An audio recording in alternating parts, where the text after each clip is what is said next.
कक्षा 10 हिंदी की पाठ्य पुस्तक क्षितिज के पाठ नागार्जुन में दी गई कविता दंतुरित मुस्कान में छोटे बच्चे की मुस्कान का मनमोहक तथा आकर्षक रूप प्रस्तुत किया गया है।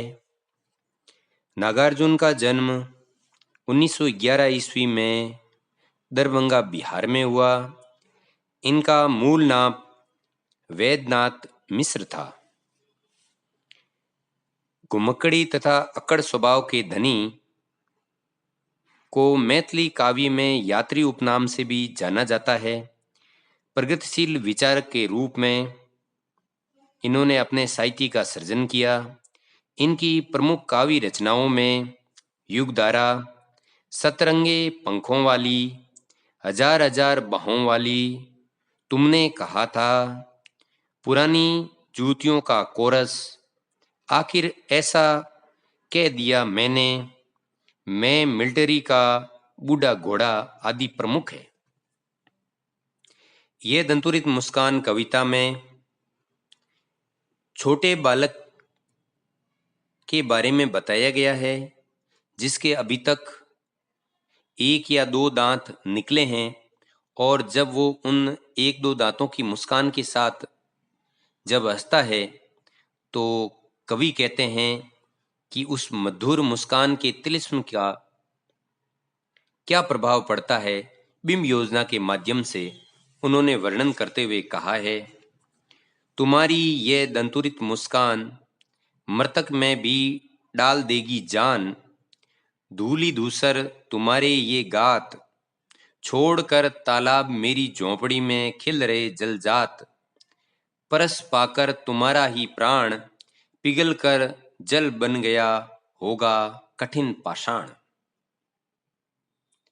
दंतुरित मुस्कान, छोटे दांतों से युक्त बालक की मुस्कान, मृतक मरे हुए व्यक्ति में जान प्राणवान बना देना, धूली धूसर मिट्टी से सना हुआ, गात शरीर, जलजात कमल, पाषाण पत्थर हृदय। आगे कवि व्याख्या करते हुए कहते हैं, अपने छोटे बच्चे की दंतुरित मुस्कान को देखकर कि तुम्हारी ये दंतुरित मुस्कान मृतक में भी डाल देगी जान, अर्थात मृत व्यक्ति को भी वापस प्राणवान बना देती है।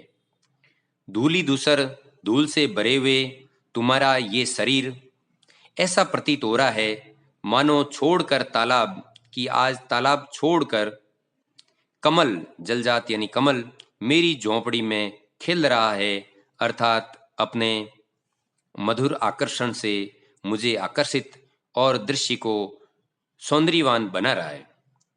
परस स्पर्श पाकर तुम्हारे ही प्राण, तुम्हारे इस सजीव शरीर का मुस्कान का स्पर्श पाकर पिघल कर जल बन गया होगा कठिन पाषाण।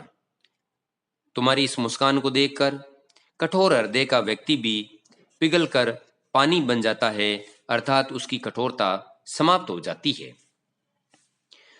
छू गया तुमसे ही झरने लग पड़े शेफालिका के फूल, बांस था कि बबूल, तुम मुझे पाए नहीं पहचान, देखते ही रहोगे अनिमेष, थक गए हो आंखें लूं मैं फेर।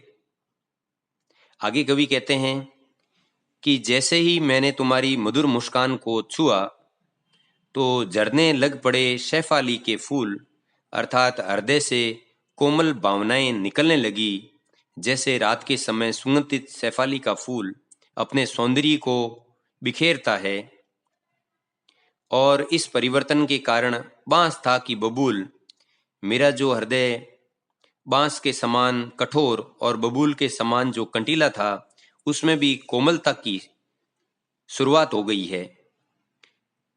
तुम मुझे पाए नहीं पहचान, क्योंकि छोटा बालक अपनी माँ के पास अधिक रहता है, इसलिए कवि कहते हैं कि तुम मुझे पहचान नहीं पाए हो, मैं तुम्हारा पिता हूं। देखते ही रहोगे अनिमेष, बिना पलक झपकाए तुम कब तक देखते रहोगे। थक गए हो, मुझे लग रहा है हे बालक, हे बच्चे, तुम थक चुके हो। आंख लूं मैं फेर, अतः मुझे तुम्हारे ऊपर से आंख फेर लेनी चाहिए, हटा लेनी चाहिए। क्या हुआ यदि हो सके परिचित न पहली बार, यदि तुम्हारी माँ न माध्यम होती आज, मैं न सकता देख, मैं न पाता जान तुम्हारी ये दंतुरित मुस्कान। आगे कवि उस बालक की माँ अथवा अपनी पत्नी के प्रति कृतज्ञता व्यक्त करते हुए कह रहे हैं कि क्या हुआ यदि तुम पहली बार मुझे देखकर नहीं पहचान पाए, यदि तुम्हारी माँ न माध्यम होती, यदि माँ ने तुम्हें जन्म नहीं दिया होता, तो मैं न देख सकता था तुझे और न ही मैं ऐसा प्राणवान हो पाता, तुम्हारी ये दंतुरित मुस्कान भी न देख पाता। धन्य तुम, माँ भी तुम्हारी धन्य, चीर प्रवासी मैं इतर, मैं अन्य। आगे कवि कहते हैं कि तुम्हारी माँ और तुम दोनों धन्य हो, परंतु चीर अर्थात लंबे समय तक प्रवासी अन्य स्थान पर निवास करने के कारण, इतर यानी अन्य हो चुका हूं, मैं तुम्हारे लिए अन्य जैसा हो चुका हूं। इस अतिथि थे प्रिय तुम्हारा क्या रहा संपर्क, अंगुलियां माँ की कराती रही मधुपर्क। इसलिए इससे आप अतिथि समझोगे, क्योंकि मैं कम समय के लिए आकर वापस मूल स्थान पर काम के लिए चला जाता हूँ, मेरे से तुम्हारा संपर्क नहीं है, जबकि माँ लगातार तुम्हारे पास रहती है, तुम्हारी देखभाल करती है और अपनी अंगुलियों से मधुपर्क अथवा पंचामृत का तुम्हें जो है भोग करवाती है। देखते तुम इधर कन की मार और होती जबकि आंखें चार, तब तुम्हारी दंतुरित मुस्कान मुझे लगती बड़ी ही छविवान।